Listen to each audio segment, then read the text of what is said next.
নোয়াখালী পৌর park recently মাইজদিতে এত পরিমাণে স্ট্রিট ফুডের সংখ্যা বেড়েছে। অনেকে খালি আমাকে এটাই জিজ্ঞেস করে যে আপু পৌর পার্কে কি এখনো আগের মতো দোকানগুলো বসে? বোন, তোমাদের কাছে কি আর বলবো, তোমরা যাও গিয়ে দেখে আসো কতগুলো নতুন নতুন স্টল সেখানে ওপেন হয়েছে। আর এখন শুধু পার্কের সামনে না, পিটিআই এর সামনেও কিন্তু তোমরা অনেকগুলো স্টল পেয়ে যাবে। ভিডিও শুরু করার আগে বলে, যারা যারা আমার ভিডিও দেখা এখন পর্যন্ত আমার চ্যানেলটা ফলো দাও না, তোমরা চাইলে আমার চ্যানেলটাকে ফলো দিয়ে দিতে পারো। আমার কিন্তু প্রায় জায়গাগুলোতে যাওয়া হয়, কিন্তু ব্যস্ততার কারণে হয়তোবা তোমাদের সাথে ভিডিও শেয়ার করা হয় না। আচ্ছা যাই হোক, এখনো শীত আসে নাই, বাট এই পিঠার দোকানগুলো কিন্তু ওপেন হয়ে গিয়েছে অনেকদিন পরে। এরকম রাস্তার পাশে চিতই পিঠার যে দোকানগুলো পেয়ে গিয়েছি, দেখে না আমার অনেক বেশি খেতে ইচ্ছা করছে। আর আমি অনেক বেশি ঝাল লাভার হওয়ার কারণে আমি না পন্ডিতি করে এখান থেকে যে চিংড়ি মাছের ভর্তাটা ছিল সেটা অনেক বেশি করে নিয়েছিলাম। আর দুইটা পিঠা নিয়েছি, আমার মনে হয় আমি একটা খেতে পেরেছি, আরটা খেতেও পারিনি। আর এই পাটিসাপটাটার প্রাইস আমার এক্স্যাক্টলি মনে নেই, অনেক কম, আই গেস 20 বা 30 টাকার মতো হবে। এটা টেস্টটা অনেক ভালো, তোমরা এটা মাস্ট ট্রাই করবা, কারণ এটা আমার অনেক বেশি ভালো লাগছে। আর যদি তোমরা ওখানে যতগুলো ভর্তা আছে আর কি, যদি চিংড়ি মাছের যে ভর্তাটা আছে ওইটাকে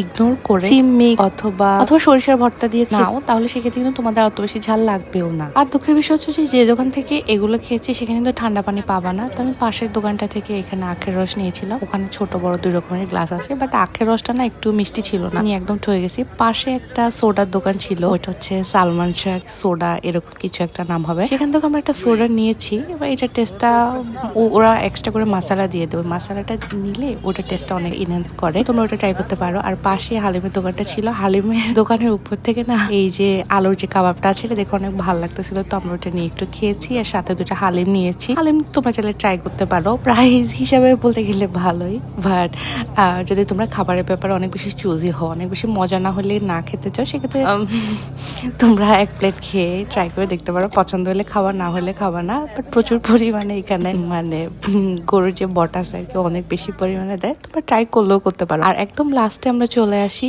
এই টং ঘরে চা খেতে। এখান থেকে আমরা ওদের তান্দুরি চাটা ট্রাই করি। ওদের তান্দুরি চাটা আমার মনে হয় যেন পুরো পার্কের মধ্যে যতগুলো চায়ের দোকান আছে আর কি সবগুলোর মধ্যে ওনাদের চার যে টেস্টটা, এটা না আমার কাছে বেস্ট মনে হয়। অনেক বেশি থিক আর খেতে অনেক বেশি মজা। চায়ের মধ্যে এক্সট্রা করে চিপস দেয়, সেটা তো আর নাই বলে, বাট আমরা ওনার সাথে মজা করে বলতেছিলাম যে ভিডিওতে বলবো চার টেস্ট একদম মজা না। তারপর উনি আমাদেরকে আবার চ্যালেঞ্জ করে বলতেছে ওনার টং ঘরে নাকি এত মানুষ চা খেয়েছে, এত এত গুড রিভিউ, আমাদের মতো দুই একজন নাকি ব্যাড রিভিউ দিলে ওনার কিছু হবে না। ব্যাড রিভিউ দেওয়ার কিছু না, ওনাদের চা অনেক মজা। তোমরা অবশ্যই এটা চাটা ট্রাই করবা। আজকের ভিডিওটা এতটুকু পর্যন্তই ছিল। আই হোপ তোমাদের ভালো লেগেছে। ভিডিও ভালো লাগলে লাইক কমেন্ট শেয়ার করবা, আমার চ্যানেলটা ফলো দিয়ে দিবা। দেখা হচ্ছে পরের ভিডিওতে। সবাইকে আল্লাহ হাফেজ।